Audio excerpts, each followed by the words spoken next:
Going live? Who's going live? Gotta get my little incense burning here. Get the vibe happening. Retweet. That Retweet. I'm farting a lot too, so that's a concern. You do not need to share.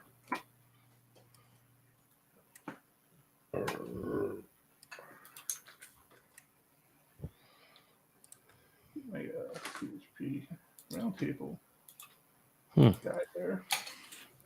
Going live. Oh, Jesus. Alrighty. Let me do a quick retweet. At some point, we really need to check our analytics and see what's what here, where people watch us. John, I'm putting this all on you. To do what? What are you saying? I'm putting this all on you. To do what? I wasn't watching. Whole thing.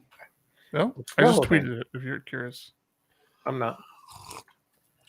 Okay. This is on you. Yep. All right, I'm done screwing around with it. Can I have management control of Video Ninja, please? I may need to mute somebody. No.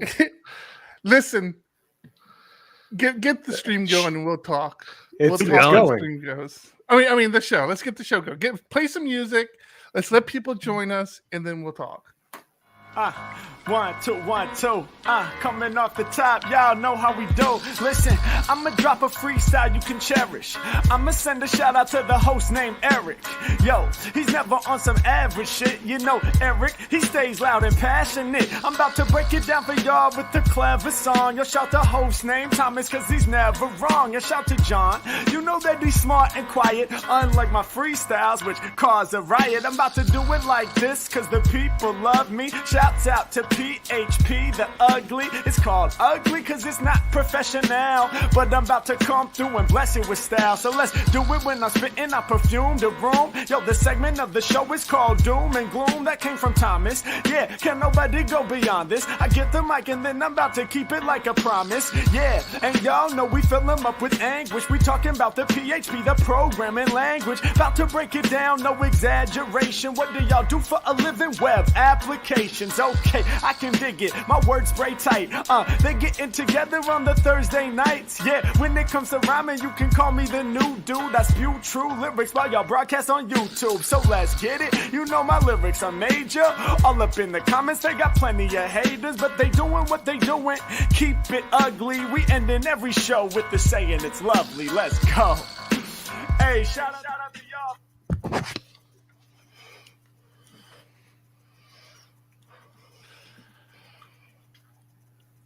You're listening to episode 252 of PHPUgly. For the record,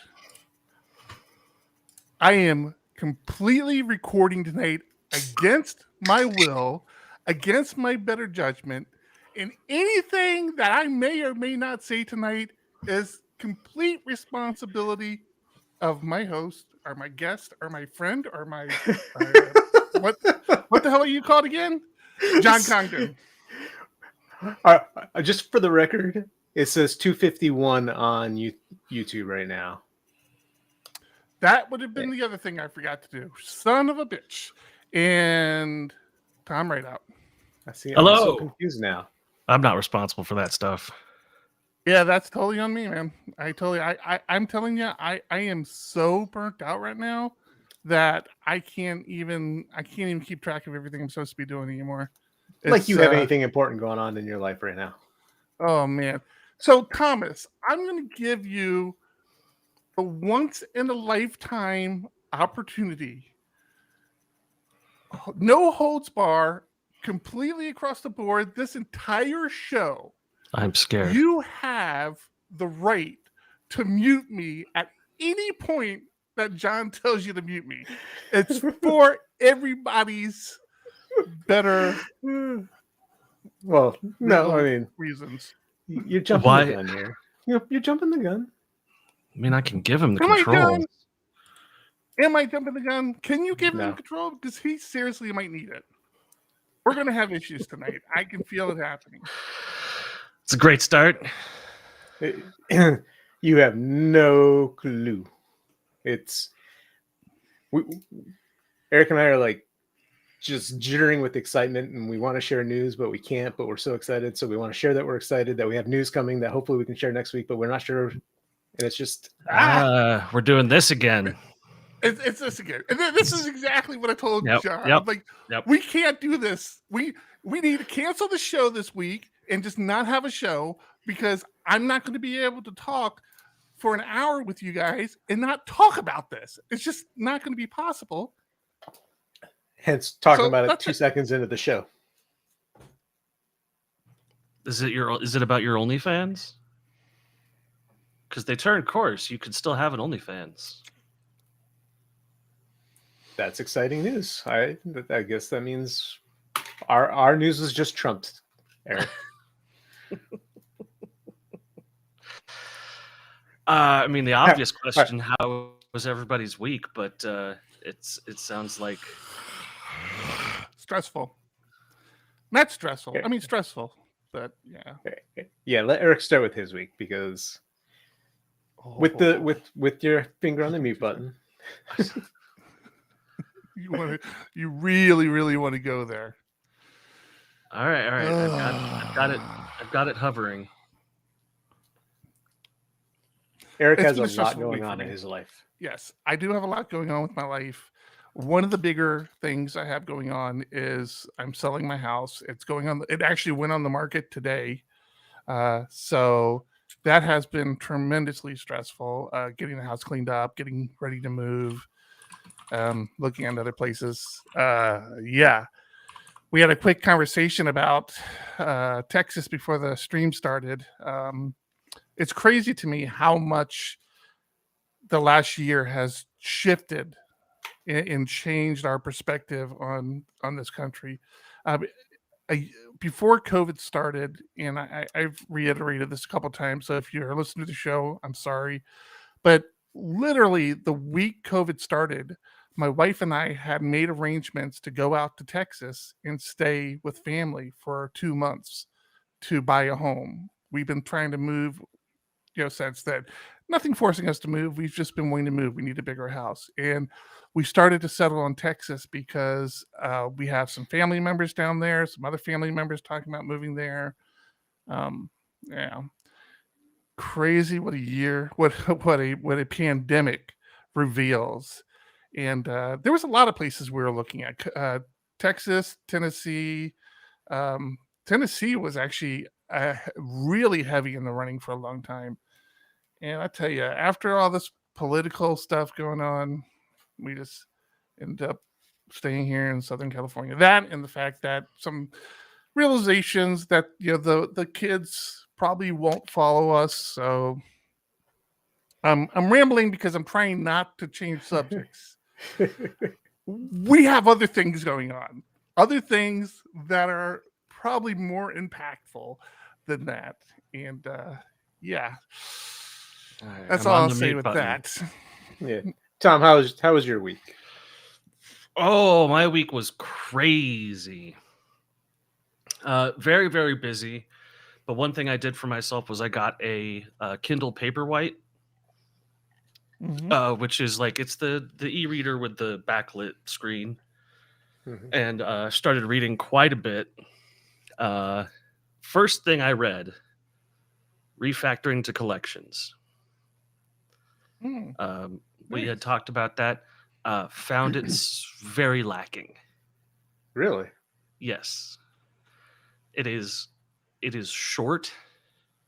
It's supposed to be. And it really didn't. Now, I am somewhat jaded because I've been doing a lot of the stuff that the book talks about for a few months now. With my new job, I've been doing that kind of map reduce type stuff. But for the price, found it to be very short, and it didn't cover a lot of the power that collections have in Laravel specific collections. Well, it's not meant to be Laravel specific. Right, it's not meant to be Laravel specific, but there's a lot of stuff in Laravel. There's a lot of stuff in collections that you can do that sort of didn't get covered. It was just a very long article about replacing the for each loop. Yeah, I think it is a primer for people that don't use collections, that use arrays. I mean, I'm guilty of that up until just a couple years ago. It was everything was an array, everything was for each. I didn't understand the power of map or reduce or filter, any of those. Yeah, I and would don't get me literally wrong, loop and filter that way and then loop again if I needed to. it's got cool stuff. But one thing that it definitely doesn't do is cover performance of collections and lazy collections, which to me would have been like fundamental thing to cover. Really? You think it's fundamental? Yeah. Not when it. To me, the whole thing was getting your mind around collections. Lazy collections is the cherry on top. It's not like you don't need that to do collections, but they offer a lot of power. Sure. No, absolutely. But again, this isn't a long article. It's a book for $40. Yeah. And the price goes up to $179 if you want the screencasts and access to the source code that he keeps referencing in the book. Oh, really? I haven't looked at the price. I just know about the book. Yeah. So, I mean, for $40, really, it's a collection of, I would say, 4 blog posts, maybe 5 blog posts. It's well written. It's got great examples, and it covers the things that you need to cover. It just seems very short. And if you...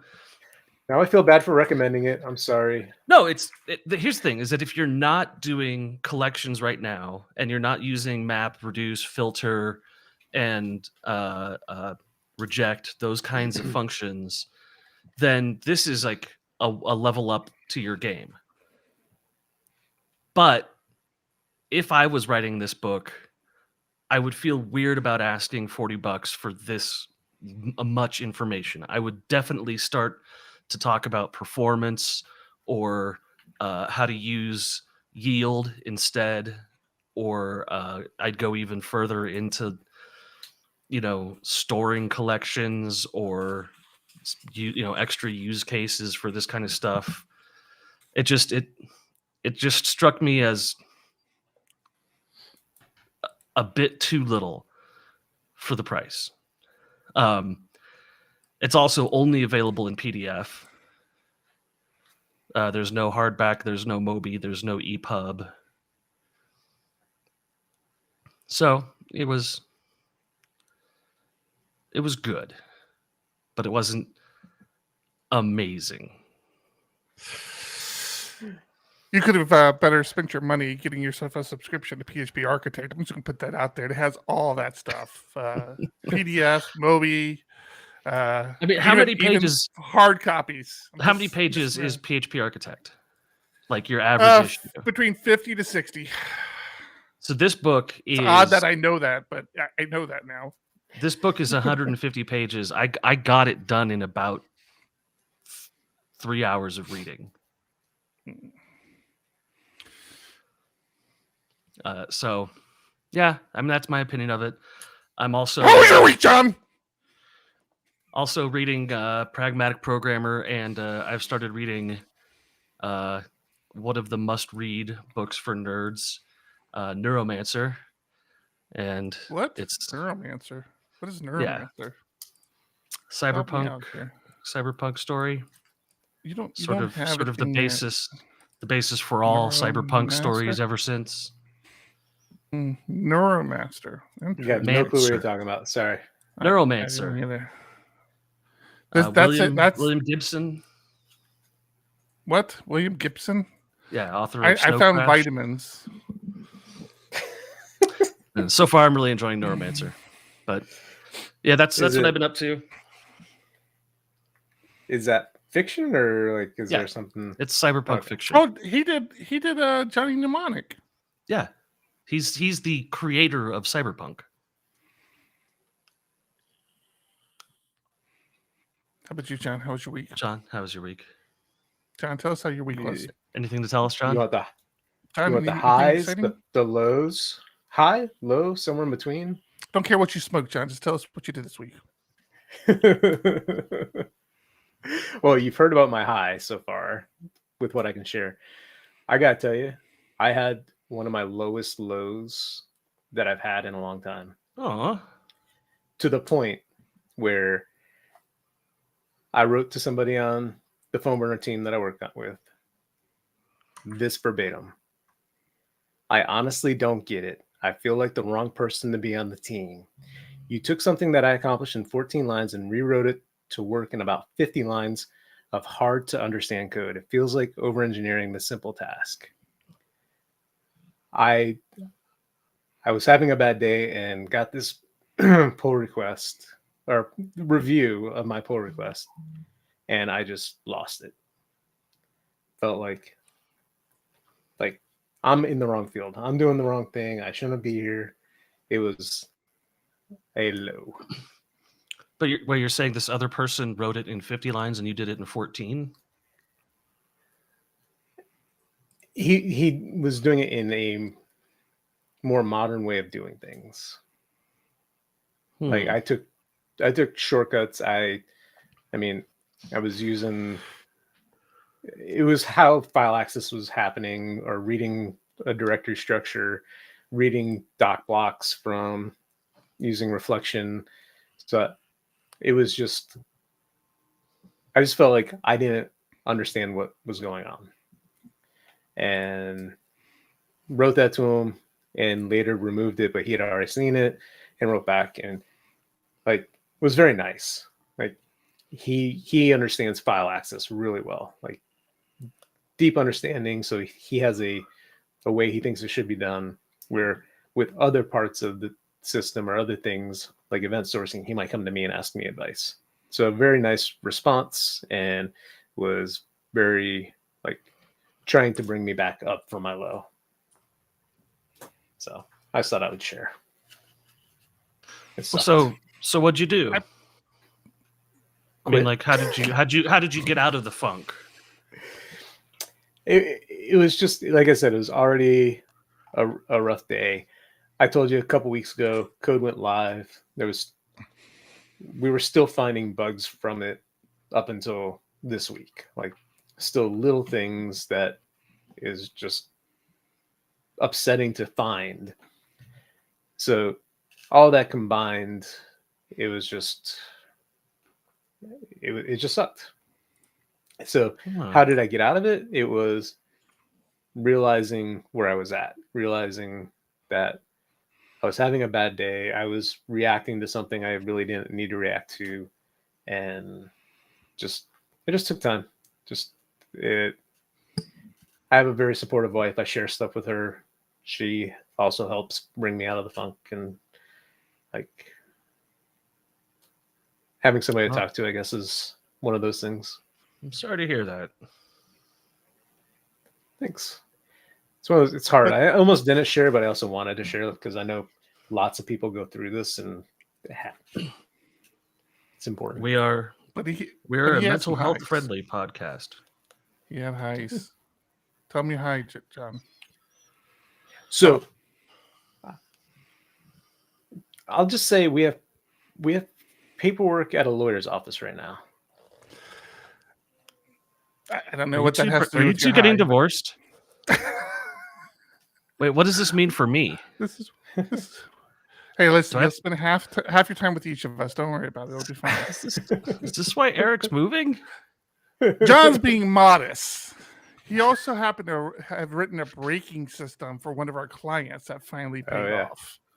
So that was his other high. I braking don't know. system? I don't know. Can't think of what else he could possibly be thinking of, but So yes. What Eric's talking about, the braking system, is we have a client that does a lot of recurring billing, and especially on the 1st and the 15th of the month. And Sure. Pornhub, go on. Yeah, probably a couple of years ago now, we put a system in place where we were tracking how many failures we got within, I forget, like every 100 records. So we're getting a percentage of failures.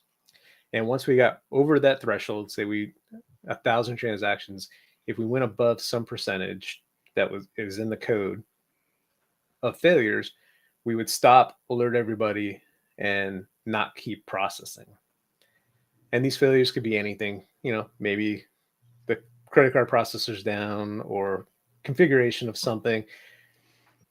We also have a lot of false positives where there happens to be, within this range of transactions, a lot of declines, and the system will stop and say,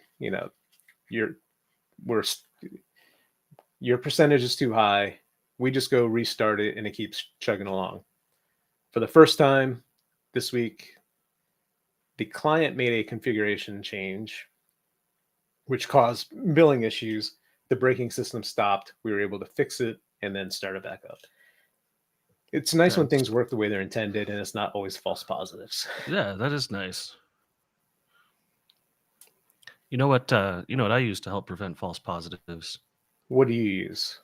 Honey Badger transforms you into a DevOps hero by combining error, uptime, and cron monitoring into a single, easy-to-use platform. Stop wasting your time tailing logs and deploy with Swagger. Visit honeybadger.io today to level up.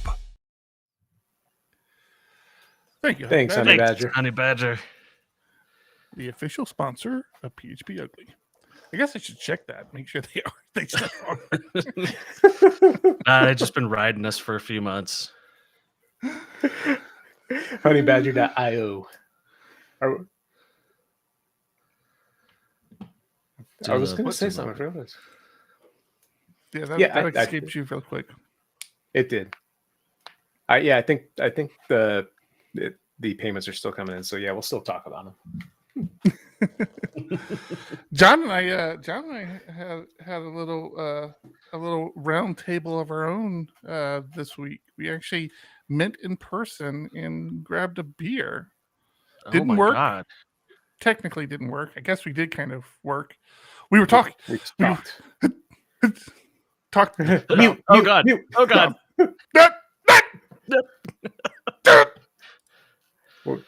We're doing a lot of talking, personal lives, work lives, just everything. It was nice. It's the first time you and I have grabbed a beer in forever. I couldn't even tell you the last time you and I sat down and drank a beer together. I honestly couldn't. I think it was. That means you have a problem. Yeah.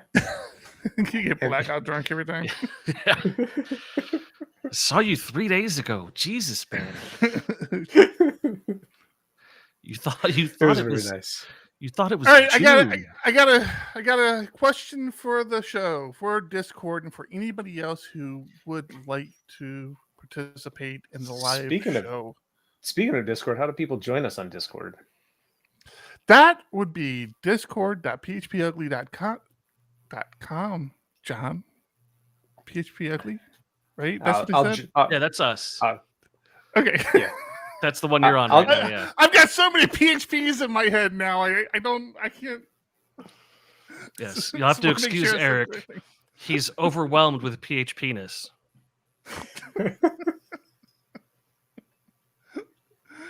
Ooh, yeah, I can't Discord. claim to own that joke. Satisfying the entire community. Oh man, what were we just talking about? How is Roundtable going? Discord. Roundtable is going well. I'm in the process of setting up the next Roundtable. I was waiting for Laracon to finish. We can talk about that a little later, but I now have the guests. If you go to PHP Roundtable, it's not queued up as next yet because we haven't confirmed when we're recording, but the people who will be in the roundtable are in there. It's going to be Matt Stauffer, Taylor Otwell, and Eric Burns. Currently trying to get a couple more in there, but currently it's going to be those three for the roundtable. We have a nice little list of topics to talk about. So invite must. I'm also working with. Well, by lagging that badly. Oh man, Thomas, I love you, man. You just need to understand that. Poor Eric. He's gonna wet himself by the end of the episode. Oh man, you have no idea. Again. Listen, I'm working on other roundtables. One of the other roundtables I'm working on is kind of picking up a little momentum now is the Drupal roundtable. So I had a few people in our Discord say that they really wanted to see a Drupal roundtable. I'm just curious what aspect of Drupal. If you're listening to this podcast, feel free to tweet at me or join us in our Discord, discord.phpugly.com, and hit me up. Got a couple different angles I'm playing here. I'm talking to some people on the Drupal's core team. Also thinking about taking the angle of people who use Drupal. So if you're one of the people who asked me to do a Drupal roundtable, let me know what about Drupal roundtable you'd like to see. I'm working with somebody right now on what I feel like is going to be a pretty interesting angle. So I'll give you guys more information as we start to kind of finalize that, but that's coming soon as well. Eric, but the question, I got a question for the staff still. What's your question, John? Do you ever sleep? I got so many things going on. He takes wine naps. Like a baby. Holy smokes. Yeah, I haven't been sleeping much the last couple weeks, but I will get there. All right, so the question to Discord and the question to you guys. This is something I went through not recently. This is something I went through in the past, and I really started to have a stand against it. And then I tried to come back around to it, and I'm not a fan of it, but I understand its purpose, and so I try to use it. What is your opinion? And there's a reason for this before you start hammering me too hard. So let's just give me your thoughts first. What is your opinion on using foreign key constraints? I am a fan. Do you feel it's a requirement?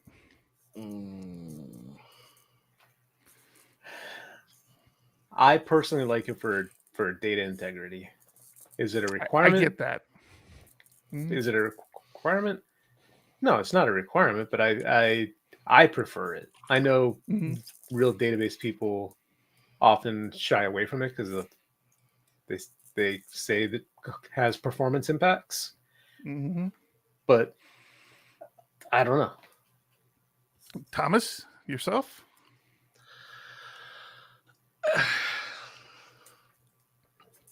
And for the record, I don't think there is a wrong answer here. I tend not to use them. Okay, interesting. Is there a reason you tend not to use them? Just because in my use cases they're not necessary, and because I don't have a DBA. Foreign key constraints are one of those things that I think of as a DBA's job, but not a lot of web development people have a DBA, and I think foreign key stuff doesn't get enforced a lot. In the sort of casual environment that is PHP. But what I will say is I like the functionality of the on delete behaviors, like cascading on delete and stuff like that. I like that functionality. However, I don't really see it as a killer functionality for like a reason to use it. I do. That's one of those things where if you're relating something to 50 other tables and you have to go into your code, and every time you add something new that needs to be cleaned up, and you got to go to that spot and say, oh yeah, also clean this other thing up.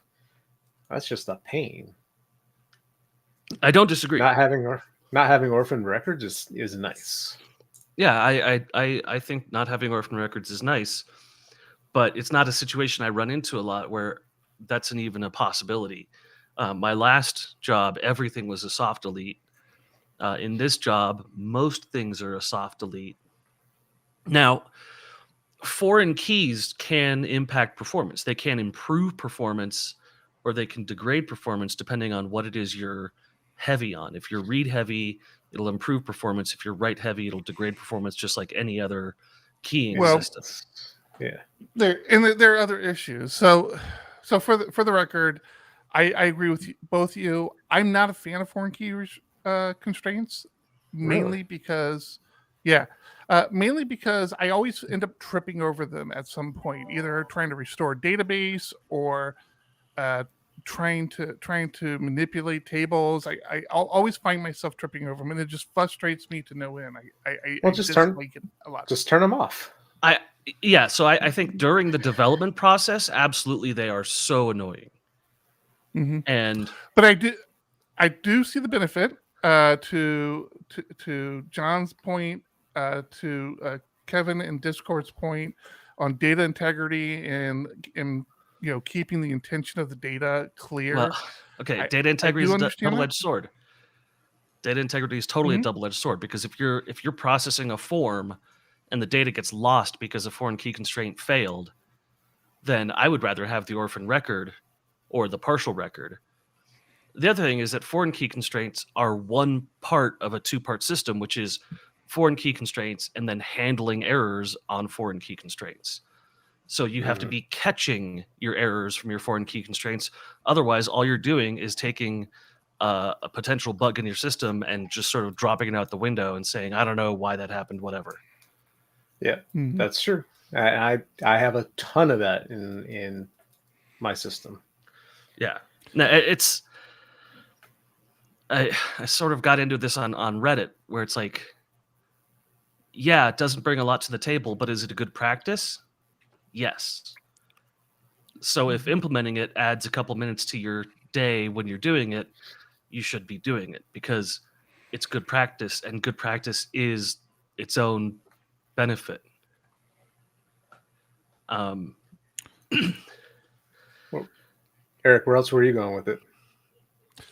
Well, so you guys have touched on it as well. So, John, you introduced me to a service this week called Planet Scale, which is a service like a fitness thing, right?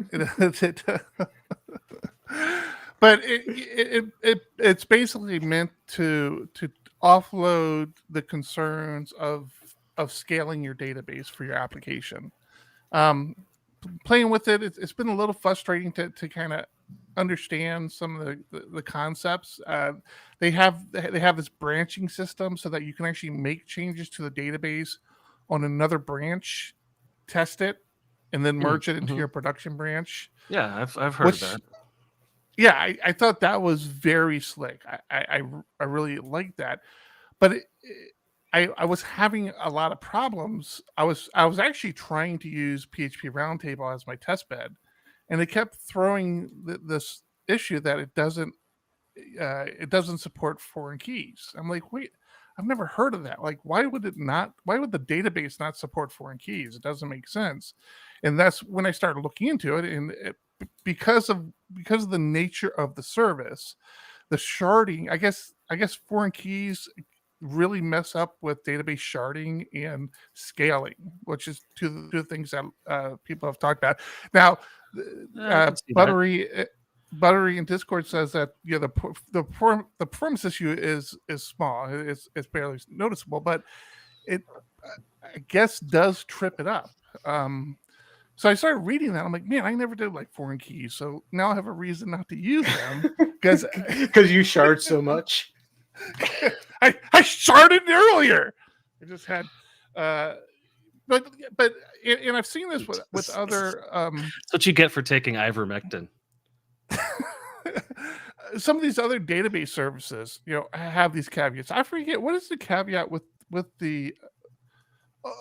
Everything has to have a ID.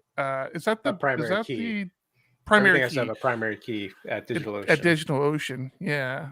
All these little weird little. And by primary key, it can't be like a UUID. Oh no, okay. That was the problem, right? We'd have it wouldn't do the migration because you have to do it and then set it as the primary key, right? Right. Yeah. So in DigitalOcean, when you're doing Laravel migrations, I think we went over this, but DigitalOcean has a database as a service, kind of a RDS, AWS RDS service. They have their version of it, and trying to run Laravel migrations, it creates the table. Well, or for me, I like to have UUIDs. We've talked about this in the past, and it would create the table, and then you have to go back through and say, okay, my ID is, my primary key is the UUID column, whatever you happen to call it. Typically, you still call it ID. It doesn't matter. But because the DigitalOcean service, because that primary key wasn't being set the first time through on the create, it was always choking. So I'm running into all these issues, and the foreign key was another issue with this Planet Scale service. It's like I'm trying to run a migration of an existing site that I know works everywhere, and it's choking on this foreign key issue.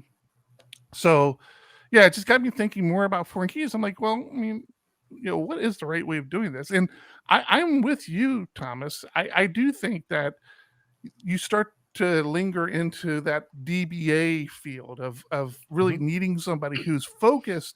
If you're really that worried about data integrity, you should have somebody who's focused on your database and managing all the aspects of the database. So, yeah, but then you got to deal with somebody on every time you want to create a table, and you got to spend an hour. Not even a table, a column in a table. Yeah. It's like, I need to add this column, and and they say no. It's a pain. But I mean, I've been doing this for 20 years, and I've never had a DBA. That's the thing, is that in the PHP environment, you're not going to go to a job where you have a DBA. So a lot of the people in PHP don't even understand what a DBA does. And the reality is, it's like a job that's sort of disappeared. Like, it got merged into DevOps and operations, and it got put on the senior developers to know how keying in databases works and do it the best way they can. But DBA is totally a full-time job that a lot of companies don't have that should, because databases are crazy complicated and difficult. And well, that's one of the selling points of this Planet Scale. Not sponsored yet. Planet Scale, if you want to talk, you can hit us up. But they do query analysis. So as your site is running, they're constantly telling you, here's where your slow queries are, here's how you can improve it. So well, that's pretty easy to do. I'm sure there's lots more. We just started looking into it. Calm down. It's just a flag in MySQL called slow query log. But yeah, but that just tells about your slow queries, yeah. But there's also other optimizations that you can do. Yeah, there's a huge amount of stuff you can do, and I could easily see, like we were saying, you don't want orphan records, but would you know you have orphan records without having an issue with orphan records?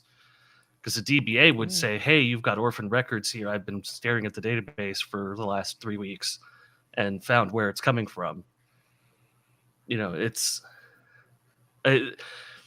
yes, planet scale might be cool and do a lot of cool stuff and solve a lot of issues, but a DBA is a 40-hour a week person that is going to have attention on your application. Don't disagree. And your application, I mean, I have done so many modifications to migrations before they're actually ready to go out the door. Whenever I have a ticket that has a migration required, I edit it at least 3 times. It's like, oh, that isn't really the right field type, or like, oh, it's not keyed correctly, and we're going to be searching on it. Yeah. Like, you start getting into stuff like searching, and well, Buttery is saying databases aren't hard. So, everyone's wrong sometimes. He just says index everything. Yeah. Why not? Just index all really? fields. Well, okay, I can tell you why not. And this is some DBA knowledge I picked up from a person I worked with who was a DBA for a long time. Indexes on fields that have very few options, like true, false, male, female, stuff like that, where you've got just a small collection of types of information, indexes there are useless. Mm-hmm. You've done basically nothing indexing that. Also, indexes are proportionally slower on write commands than they are on read commands. So you have to weigh your indexes with how heavily you're reading versus writing. Now you could use CQRS, the command query responsibility separation, so that you have one database that does read and it's indexed for reads, and another database that does writes and it's indexed for writes. But that means that your database synchronization is not going to be as smooth as you want it to be. It's a sharding problem again. So there's a lot of intricacies to indexing that you need to be aware of that are this internal math stuff. Yeah. And Buttery talks about doing joins with tens of tables. You can only join up to 63 tables. Yeah. I mean, anything more than that, MySQL complains. Yeah, and I've worked on databases that had joins between 50 million records with multiple relationships and polymorphic stuff, and indexing there, having just the one wrong index there was the difference between a day of downtime doing a migration and a week of downtime doing a migration. So it's something you really do have to consider. You just turn foreign keys off and do your migration. You're good. That is something that I'm actually working on right now. I'm doing a large-scale migration from a legacy system to a new system. Well, I'm not doing it. I'm watching it be done on Slack. But every time the opportunity comes up to prove that I know what I'm talking about, I make sure to butt in and go, actually, yes. You can disable indexing until all transactions have finished. That'll increase your performance by 30% here. And then I go back to cat videos. Sure, that goes over well. It does. Eric, you wanted to talk? You mentioned Lyricon earlier. I did not watch any of it. Yeah, unfortunately, I didn't watch a whole lot of either. I saw the only. We paid for it. I did. I paid for it. Hopefully, the videos will be published. Yeah, I did see Taylor's. The beginning of Taylor's talk. I didn't actually see all his talk. I know he did a lot of talking about queues. Oh, the videos are published. I was very, very happy to see Taylor. One of my criticisms in the past has been the recognition of the Laravel community. and everybody who's contributing to Laravel. It was really refreshing to see Taylor take a good amount of time and talk about that, and talk about how far Laravel has come over the 10 years, and all the different aspects that brought it there, things from Laracast, from the early books that were written, to some of the packages that are being created now. So that was real refreshing to see. It was nice to hear. But yeah, I didn't. Again, moving takes a lot out of you, man. There's always stuff to do. But yeah, I missed a good. I mean, I pretty much missed all of Laracon, so I need to go back through and watch the videos. If you watched Laracon and you have any recommendations on what videos I should start with, let me know. So not all of the videos are up, or maybe they are, and just the Lightning Talks is all in one chunk. But there Are was. you sure you're not seeing last year's videos? This I is am, the mistake I always make. Is I see. No, I'm looking at this year's. They just got published. Okay. All right. So is this on the Vimeo site, or is it? If you log in to the Laracon.net, Yeah, I'm there. It will give you This a is link one for of my videos. gripes. When you go to past videos, it doesn't tell you where those videos are from. Oh, so you go to videos. That's this year. They've addressed that a little bit this year by having a unified style for the whole thing. I see that. That looks, yes. At least you can tell that's all together. Yep. Those I see these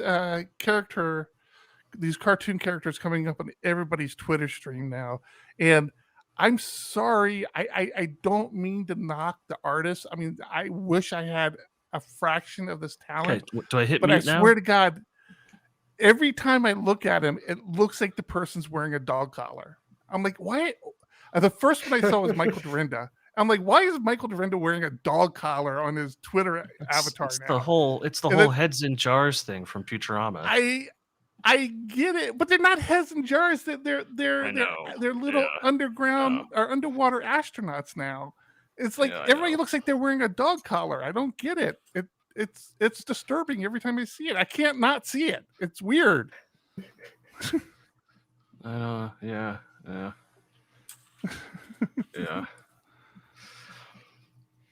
I wish there was a little more in the way of merch. If you don't go on Twitter, you don't see it, so you're all good. What would you like to see in merch there, Tom? They got hats, they got sweaters, they got shirts. Oh, I'm sorry. The swag, the included swag. I'd like to see like a keychain or a button included. Oh, I never even pay attention to the digital swag. Yeah. The digital swag is like a free month of DigitalOcean or something like that. It's all stuff that's already free. Yeah. I don't actually typically pay attention to that. But they got a lot of swag. They do actually. They do have a lot of stuff for sale.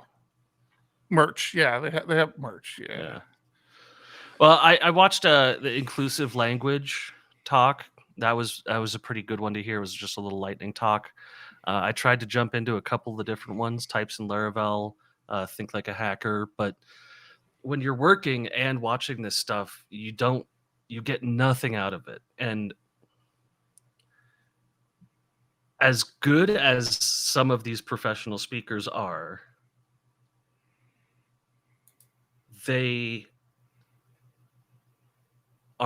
most of them aren't professional speakers.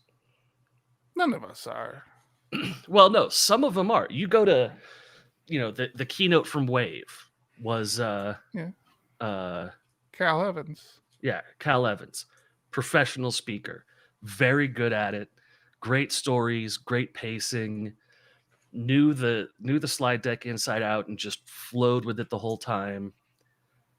And the rest of us are meetup speakers and presenters and stuff like that, software developers, part-time. I'm okay with it, but it's hard to like code and watch someone go, so here you can see that this method's not getting called. 1 second. Go right here. Like, not everyone's doing that all the time, but when that happens, man, and I've got something on the other screen I need to take care of, like my brain just checks out.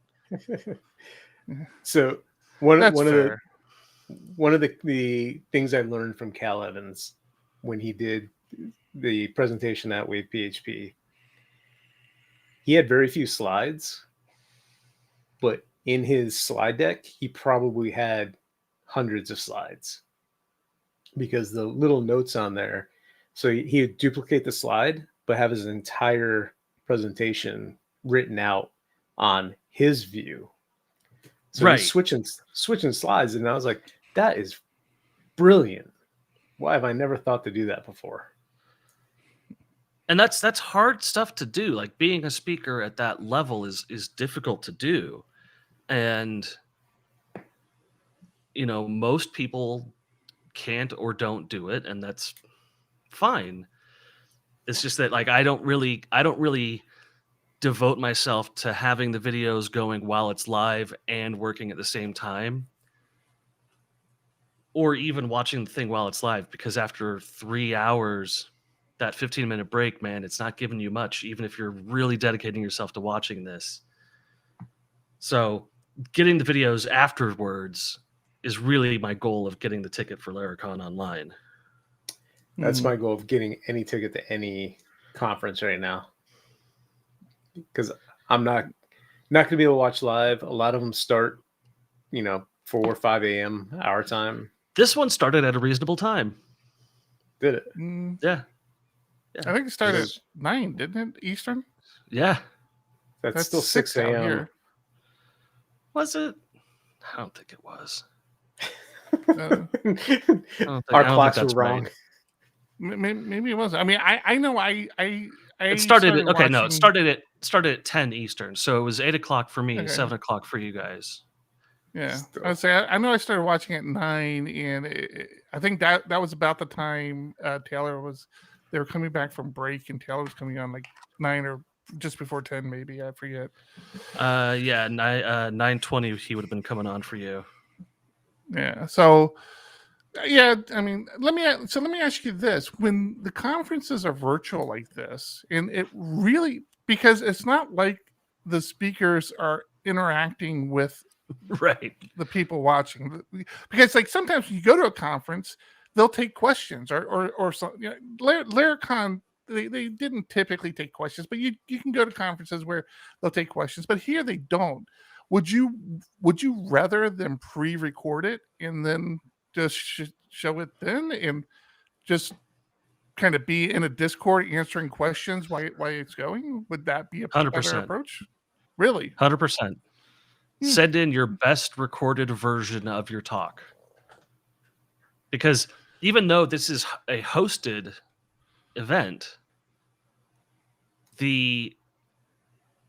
there's no reason to not have the talks recorded for time purposes, for correctness purposes, for how much the person wants it to be the best version of what they can present.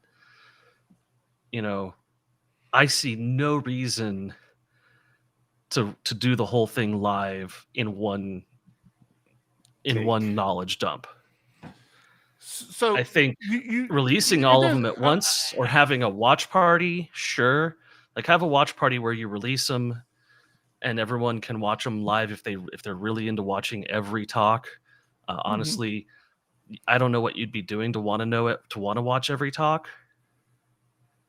But as a developer, right, and as somebody who's been doing this a good amount of time, do you honestly not take like a little pleasure seeing somebody like, I don't know, Taylor or Nuno doing a live presentation and then tripping up on their code? Like, it's like, oh yeah, everybody makes mistakes. Well, Taylor's not gonna. Is it Taylor? Just me? Taylor's Okay, a professional speaker. Yeah, you saw what happened to me when I met Taylor. Just locked up and then walked away after 30 weren't seconds. even like an amateur speaker. Like, that was like a casual speaking engagement. You couldn't. No, I couldn't. I forgot how to speak. Meanwhile, I outed myself as being a dick to him. John is still waiting for a handshake from Taylor. I was like, thanks for coming, Taylor. Bye, Taylor. I gotta go. I pooped myself. Bye. I sharded.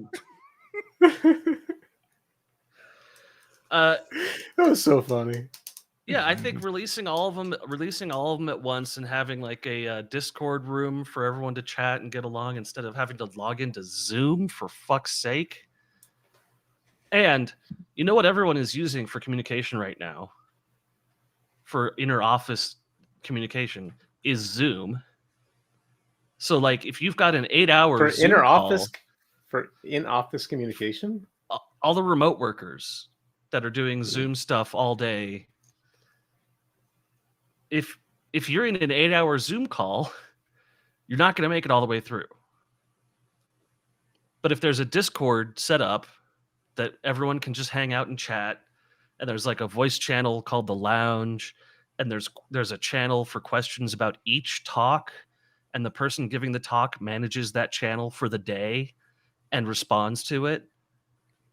I mean, shit, That's not a terrible idea. I'm just brainstorming while drinking, and it already sounds significantly better than doing a live stream of a conference. So, I mean, so much more thought can be put into this. It can be done so much better. But it's also only $23, and I'm going to watch the videos that I want to watch on my own time. It would just be nice if like there was,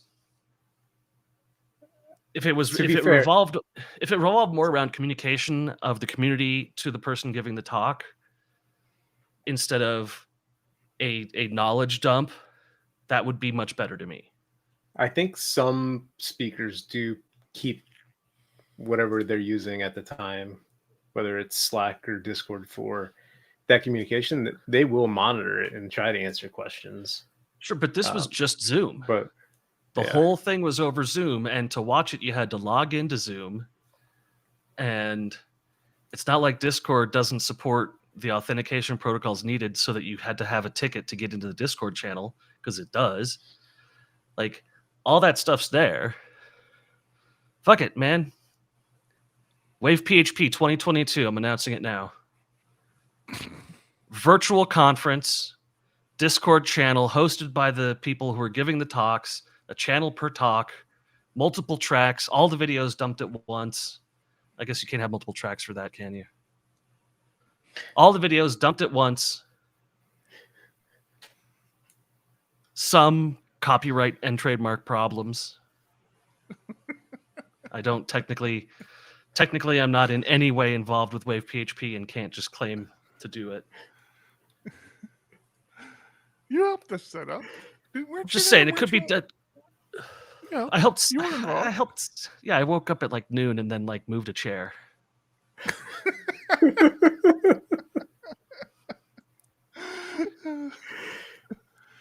Yeah, I moved a stack of chairs to the elevator, and then when like, oh, there's a smoking area out here, and then I was gone for a couple hours.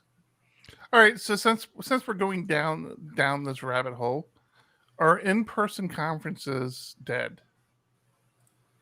No. I think Maybe for PHP. I felt like there was excitement around Longhorn until the Delta variant came out. I agree. I don't know what's happening. I don't know what's going on with sales or who's attending, but they obviously got call for speakers. They got people submitting papers.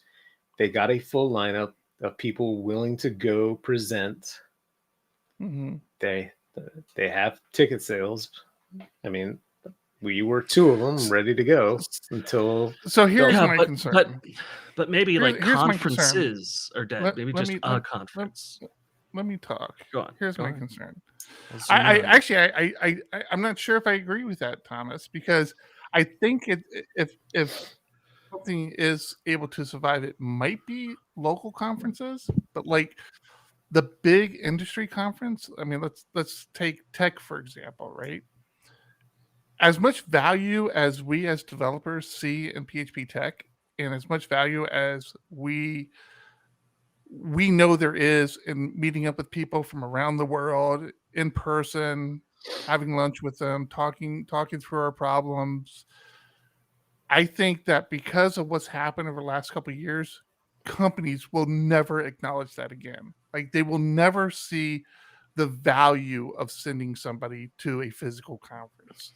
That would be my biggest concern. Like, I don't I think want they to say there's never. I want to say there's never. nothing I want more than to have PHP Tech return. I mean, you don't understand how much I want PHP Tech to return. Jesus Christ! But- Next week he's going to be running it. But but that's I mean that's a real that's my concern. Like, if I was running a big shop, I would ask that. It's like, okay, you've been doing virtual conferences for the last year and a half. What are you not getting out of that you feel like you can get out of going to a conference? So I don't want it to be over. I am going to fight it with tooth and nail for it not to be over. But I think it's an uphill battle, to be completely honest with you. But, since we're being completely honest, I think a lot of people view conferences as paid vacations. And To a point, I'm not disagreeing with that. So, But I are they think- learning at the same time? sure. I mean, if you're going to a conference, it's like a thing you're into. You're about that stuff, and you're not too worried about like you're not going to miss the whole thing. But like, one of the biggest appeals of conferences is paid vacation. Mhm. Like, hotel room, different city, daily stipend for food at nice restaurants or different restaurants. Like, there's no Whataburger here in Colorado Springs. Well, there's a conference in Vegas. Like, great, I want Whataburger. Like, and to write that off as one of the big motivating factors for people going to something like Wave PHP, the conference, like on the beach, and like all, of course it's a paid vacation for nerds. Thanks for rubbing salt in the wound, because we thought the same thing and people didn't show up. Well, It's like, who wouldn't want to come to Southern California? The conference was literally on the beach, a private beach. it was like, on the fucking who would beach. do this? So, word has to get out too. There's communication stuff as well. Yeah, I was But- definitely lacking in that. It's one of those things where, like, if you're holding a conference and it's in Vegas, yeah, the PHP conference in Vegas is going to be huge. People are going to go. You think? Why do you think there hasn't been one there then? There has That's where Zen used Oh, to have theirs. Yeah. Zen, yeah. the I'm biggest thinking PHP conference. I never went. I wanted to, never did. But the thing is like, those overheads of, you guys know this, those overheads of getting the location and the hotel deals and all the shit you have to go through in Vegas is going to be twice as bad. And if that can't get streamlined by some company that does these conferences, then the small ones are going to die out. People are not going to have the patience to do it, to be a destination conference. And I think if you're not a destination conference, you're shit out of luck in the Well, coming year. and I honestly think, I think Vegas might be a little bit of an exception, but like, I think I've learned from PHP Tech, PHP World, Laracon, that you're either in the Chicago or east of Chicago if you really want to get that crowd. Which still shocked me, because I thought there was plenty of people in California. But I alas, just don't know. it was not true. I mean, this is why I think you'd have to have an agency that handles these kinds of conferences to figure that stuff out. Putting it on individuals who have other shit to deal with you're going to have problems. Mhm. And How did we end up down this rabbit hole? Eric asked, like, our conference is dead. I think conferences are dead. I think conference is going to exist. Mhm. Laracon, Drupal, those two are going to be huge all the time. Python's got its big conference. Perl's got its big conference. And I think there's going to be a big PHP conference, but like we're way past the heyday of like there's 7 PHP conferences in America this year. Mm. And then Brexit is introducing a brand new problem for European conferences that want to happen because now travel is very restricted. It's So It's a mess. who's the PHP conference then? there isn't one. There isn't then. It was Zend. No? It was Zend. They're gone. I don't think there is a stand-up person You don't for. think tech? You don't think tech would be? Well, this tech, insane? yeah, but tech is not happening. Tech, yeah. I think there's your title. Tech, yeah. I think you know what I think would be cool is if JetBrains took over the conference game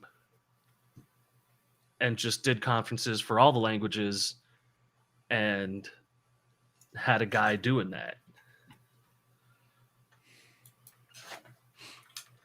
But no, I think there was a time where there were 7 or 8 conferences a year in North America alone, and I think that's definitely gone. And that was gone before the pandemic, and now it's just not coming back.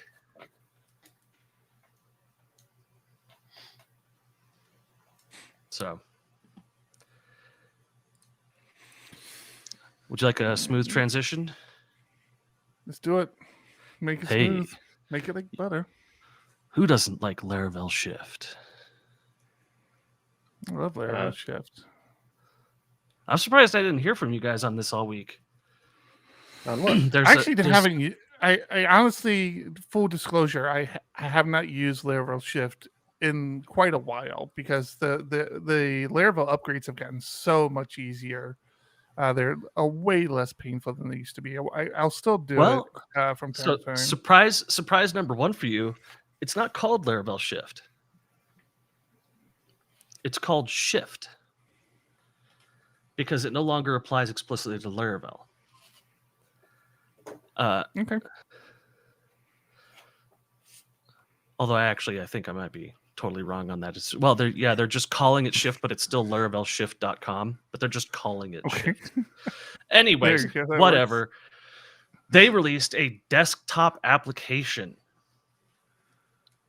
which allows you to run a number of, I think it's like 30 different Shift commands on your code.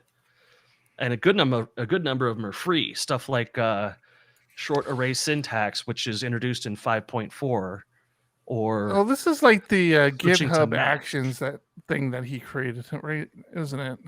I don't That's know. what you're telling me. Yeah. I think this is like patterned after GitHub Actions or something. I remember when he was It's a working slick on little this. tool, and there's Have a good you amount used of. it? Yeah, I used it. Yeah. It worked flawlessly, and it's got a bunch of free functionality that you can implement. There is a premium level, but There's always a premium level. array destructuring, switching ternaries to null coalesces, arrow functions, array functions, null safe operators. Like, I mean, tons. isn't this all stuff your PHP Storm already does? Well, this does it in one sweep as a But can't- Docker. Can't PHP Storm command. do that too? Like, maybe it can.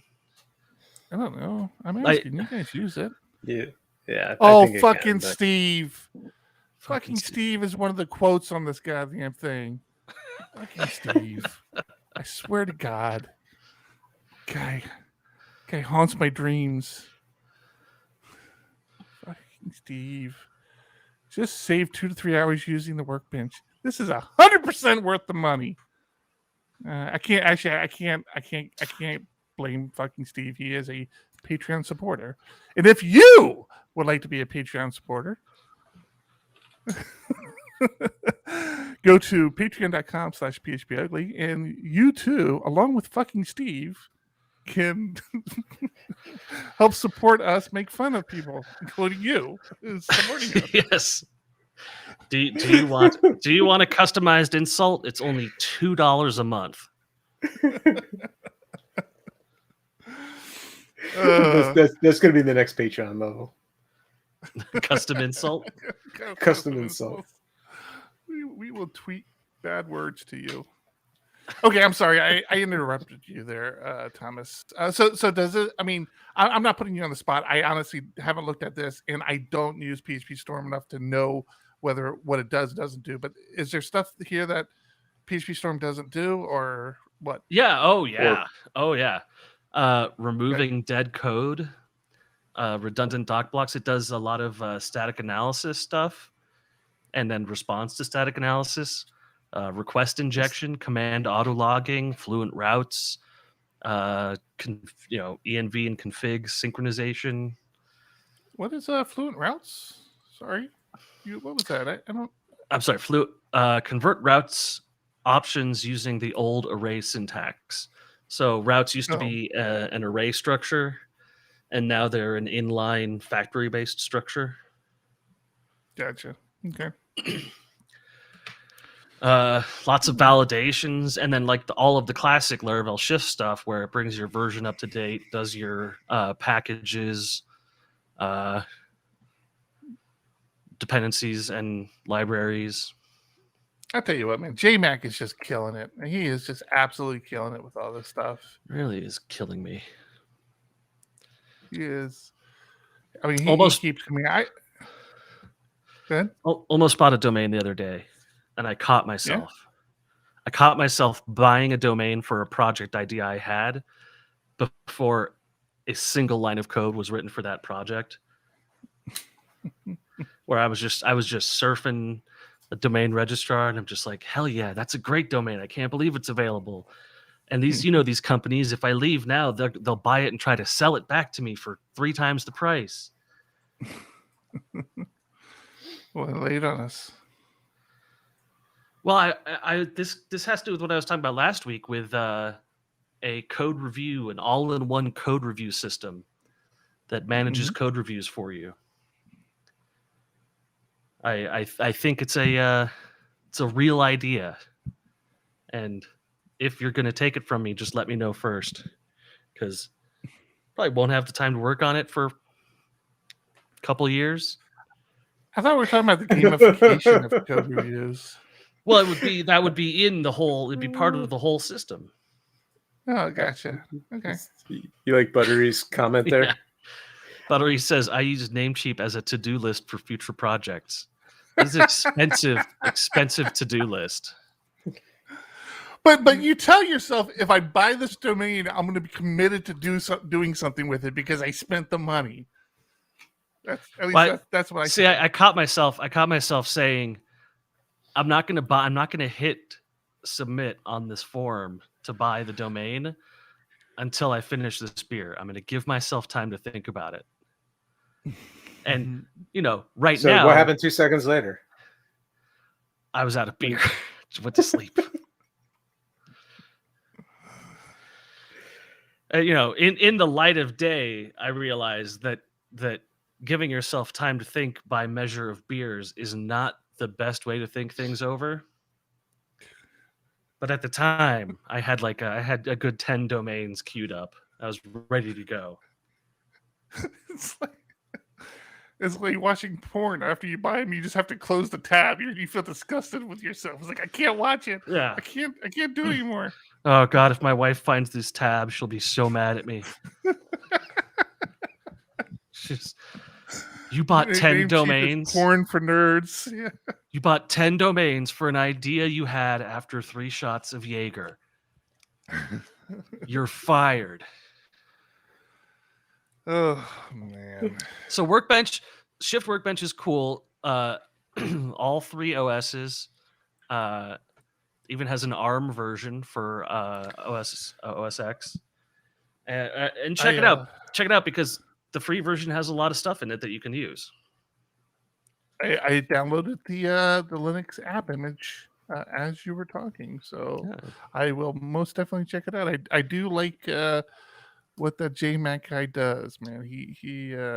I am a fan of his work, so I will And he's a definitely good give it a look. speaker at conferences. So if he's at one, He's a go listen to him great speak. speaker. Yes. See, circled that back around. Good job. You guys check out the Arch All right. the Arch Tech forum. What? I was totally about to end this thing. What's an Arch Tech forum? It's a post on Reddit about a guy who started a forum for advanced Laravel topics. He wanted to just focus on the advanced stuff. Advanced Laravel topics, not Laravel, PHP, Laravel. Yeah, advanced Gotcha. Laravel stuff. Okay. And I was very curious about it. And, well, I looked into it. Okay. I'm there. So, there's whole lot there's here. there's not much there. For one, but for two, you get into the guy's Twitter profile, and he says like, "Oh, I run the Arch Tech Corporation or company. We do Laravel development. I am 19 years old. I am working hard on improving." And I'm like, wait a second, scroll it back. Like, 19 years old. You're running the Advanced Laravel forum. Don't get me wrong. I'm sure you're great at it. But it's a forum, and it's Laravel, and it's moderation, and that is... I couldn't get myself to care after I found out how young the guy was. Why? Age is only a number. Yeah. I tell you what, man. I went to Laracon. There was some young man there, like 14, I think, 13, 14 years old. Code circles around me. I tell you what. Absolutely. Don't get me wrong. Absolutely, you can be a much better programmer than me at 19 years old. But there are walls that you run into in the game of communication with other developers or software development that you don't hit until like year 10 or 11, where you're like, oh yeah, you never do this, because I remember when I was 20, I dumped a whole table like that on accident and didn't get fired, but I learned a lesson. And like, you can learn a lot of code in a short amount of time if you're dedicated to it and young and have the energy. You can't learn a lot of lessons. And one of those lessons is running a forum is not what you think it is. It is one of the hardest things you can undertake, and trying to do it on your own is an invitation for a lot of problems. Like it will become a dumping ground for the worst of the internet once they find it. Yeah, it's his thing. If there's a lot of really well established Laravel forums out there, so kind of coming a little late to the ball game, but you never know. You might. Well, I was curious because of the narrow focus on advanced stuff. But I think one of my concerns is that advanced means hard to learn lessons, not necessarily coding patterns or standards, but like when I ask somebody what their opinion on enums in the database is, I can tell you somebody who's 19 years old is going to have other people's opinions on enums, not their own. I have my own opinion. Don't use them. Right. But like, why? Why don't you use them? Where do I start? See, but you could totally start. We could have a 30-minute discussion right now about enums. And I just think, yeah, age is only a number, but it's a pretty significant number. I mean, No, I hear you. So I was wondering what you guys thought about that. I'm glad you're on board. Too young. Go away. No? But still listen to the show. Yes. I'm not sure that's the right message, but Like, look me up when you've failed a few hundred times, and then we can talk. Yeah. When you failed as much as I have, and you're still doing this, then you've got something. Like you care about this. And I'm all about ambition. Absolutely. Like being young and ambitious is great.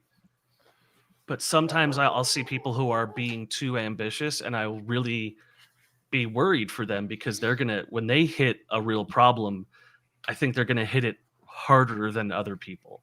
They're going to hit it harder than somebody who gradually worked that way into those kinds of problems. If you're running a company at 19 years old and something massively bad happens with the IRS or with copyright or trademark stuff, like you're going to be in over your head way faster than you think.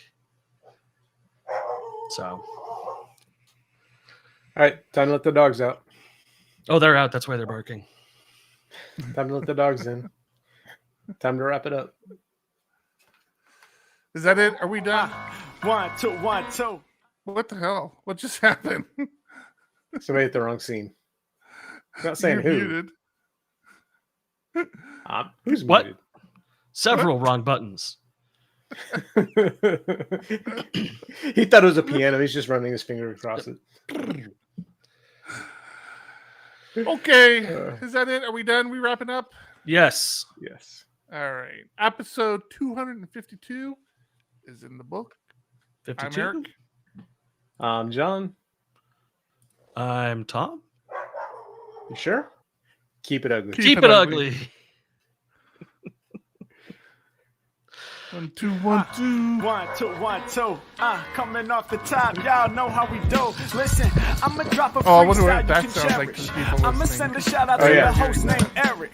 Yeah, Yo, don't do that. He's never on some No, don't average do that. shit. You know Eric, he stays loud Tom, and don't do that. passionate. I'm about to break it down Hey, with don't y'all do with the that. clever song. Yo, shout the Don't do that. host That's name not Thomas gonna be because he's never wrong. Yo, shout gotta to feed it John. back to them. You know that he's smart and quiet. Because we're live Unlike on my this one. freestyles, which cause a riot. I'm about to do think it we were like live this last because time, the too. people love me. Oh, no, we Shouts weren't. out to PHP, No, on the opening we're not. That's right, ugly. yeah. It's called Yeah, they can ugly hear us because on it's the not opening. professional. So but that's I'm what Tom about to come did for us through on the and bless opening it with so we could hear style. the So music. let's do it when I'm spitting. I perfume the room. That's- Yo, the I fixed segment it. of the show is called Doom and Gloom. That came from Thomas. Yeah, can nobody go beyond this? I get the mic and then I'm about to keep it like a promise. Yeah, what we're here and for, y'all Buttery. know we fill them up Just with to attack anguish. you. We talking about the PHP, the programming language. About to break it down, no exaggeration. What do y'all do for a living? Web applications. Okay, I can dig it. My words spray tight.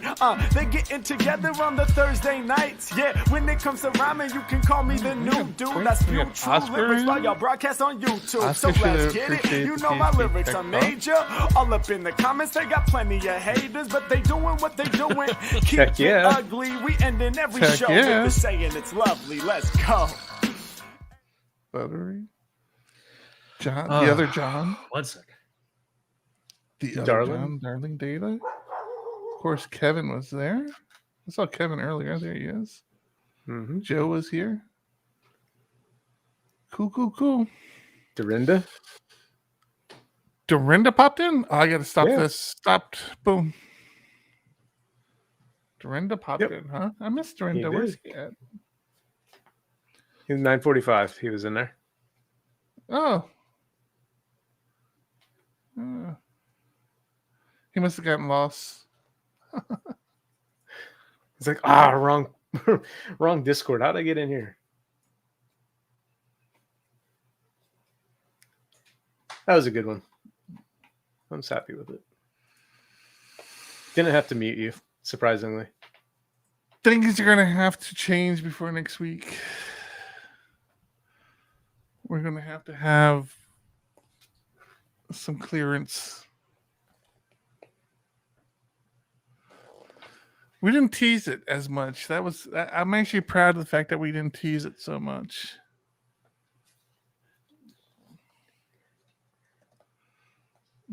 What happened to the other one? Tom just disappears. I'm tired. I was up way too late last night.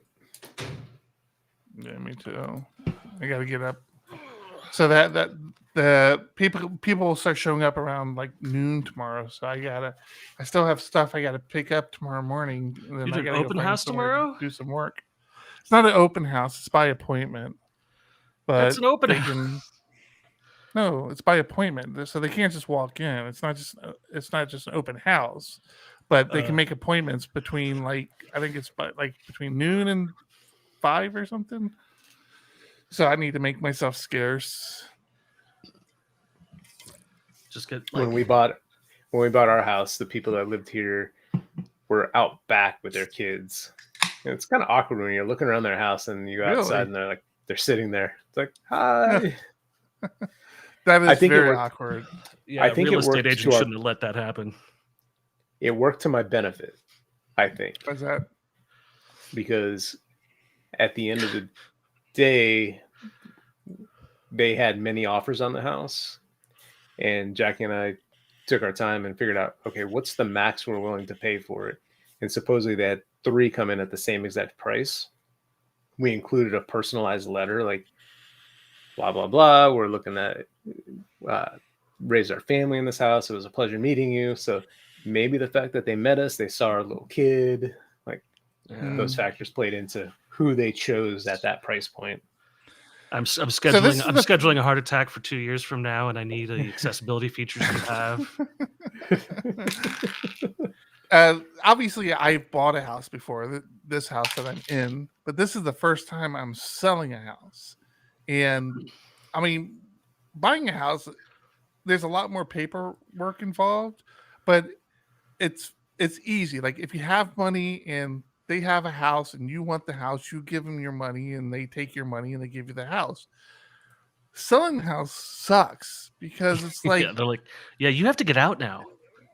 well, it's just preparing everything. It's like, oh yeah, we want you to basically remove everything in the house so that we can make it presentable.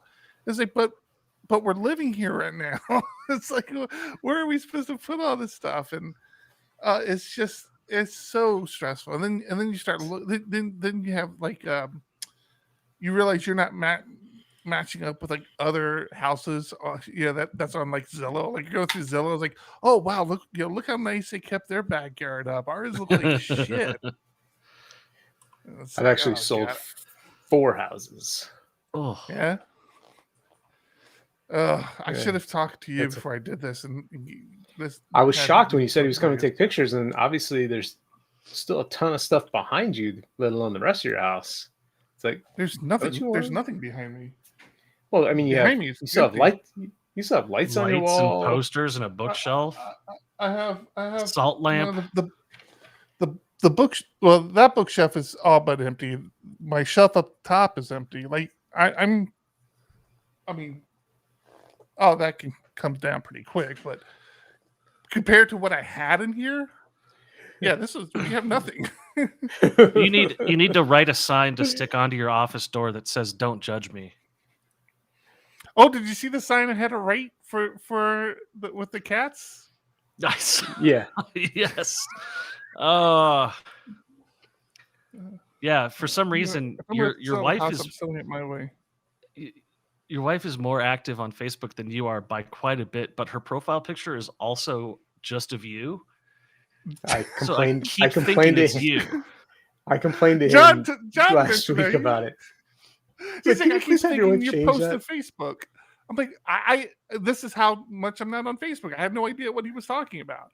And he said, Beck has your profile picture, your picture as her profile picture. I'm like, that doesn't make sense. Why would she have that? So I go to Facebook. I'm like, oh yeah, she does. Did you ask her about it? No. Did you ask her? No. Why? Certain things we don't talk about, John.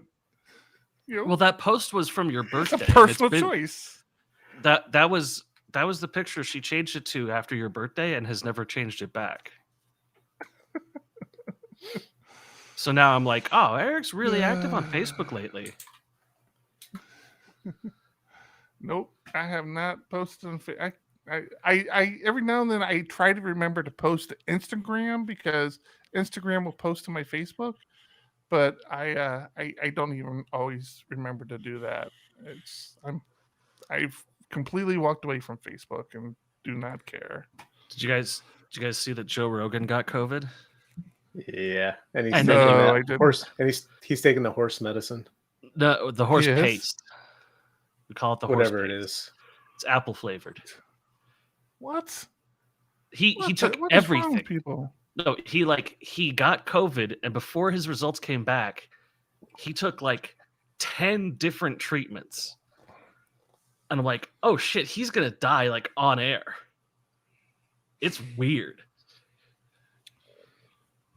Just This- get the vaccine. There's a subreddit called the Herman Cain Awards. Have you seen that? No. It's just like What pictures. What is? It's just Is Joe Rogan against the vaccine? What's the story there? He's I just don't an idiot. follow him, so I don't know. he's just dumb. Okay, so he just hasn't gotten it because he hasn't gotten it. Is that what you're? I don't know if he has or not, but I'm assuming. I don't know. he Yeah, I'm hasn't. not sure if he has it or not. But he's one of those people who just believes like everything someone tells him, like everything. Like you could tell him the craziest thing, and he just goes, "Oh, that's crazy. That's weird. That's wild. I can't believe that." And like it's in his head now, and it's just part of his thought process. Like, which is why he's so good as like a talk show host, because he's on board with everything. And he brings on crazy people. And the thing was like Howard Stern brought crazy people on and then made fun of them until they wouldn't leave when he wanted them to. And so he just kicked them out. But like Joe Rogan has crazy people on and they just go until the show's over. And he's like on board with everything they say.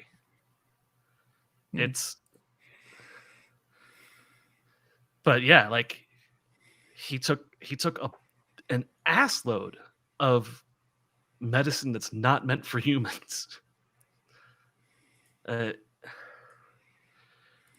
so the whole thing is so weird. People taking ivermectin, like there's stories all over the internet of like, well, I think I took too much ivermectin because I went to the grocery store and I shit myself in the middle of one of the aisles.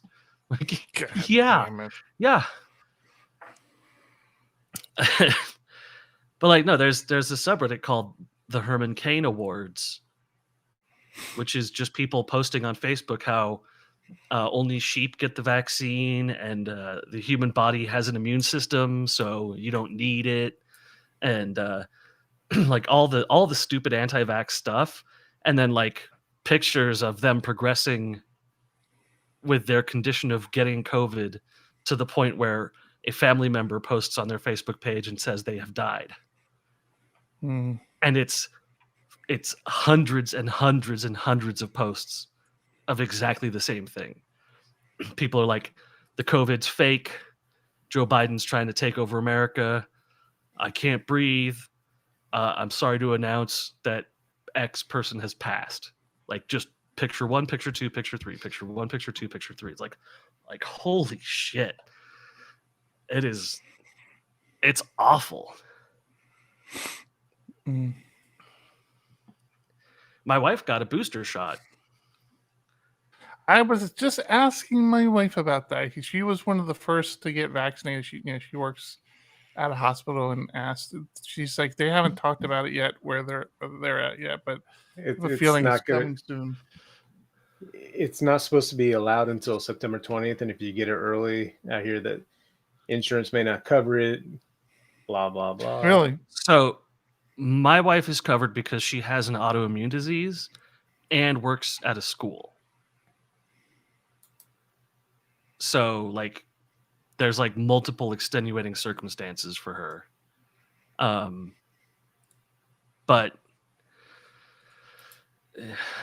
the school's not doing a mask mandate and they've already got 300 students that are quarantined. And yeah. And it's been like a week and a half or 2 weeks. It's like there's a school in Texas that shut down because 2 teachers died. And I was talking to my wife. I'm like, hey, maybe you need to quit your job. She's like, we need the money. I'm like, yeah, if you die, we don't get any money. Like, do something else for a year because people are being real stupid. Mm. It's causing problems. There was a school board meeting last week, and a woman got arrested for assault and dragged out of the school board meeting because she was an anti-masker and just unloaded on the school board and like ended up getting arrested for punching somebody. And I was like, it's weird how all the crazy people know when the school board meetings are and all the sane people don't. Like maybe we need to start organizing the same people to like show up and drown out the idiots because it's getting bad. Well, that's the problem, though. Like they sit there and they announce, yeah, the school board is going to vote on having mask mandates, and all the same people are like, that makes sense. I don't need to go to that. Perfectly reasonable. I totally think that should happen, and we're not. They're not there. So yeah, that's maybe you're right. Maybe they should make it a requirement. It's just it's crazy. Yeah, I'm so disappointed about Longhorn. I mean, not Longhorn in amongst itself. About wanting to go to Longhorn. About Austin. Ultimately, I tell you, if I didn't have firsthand experience with what's going on in Texas, I'd still be on my way. But man, people who are fully vaccinated who just like can't taste food anymore, I'm like, yeah, that's still too big of a jump for me. Like I want to taste food. All right, I am going to end the stream. Thanks, everyone. all right, thank you everybody for hanging watching. out with us. Have a wonderful night. Bye.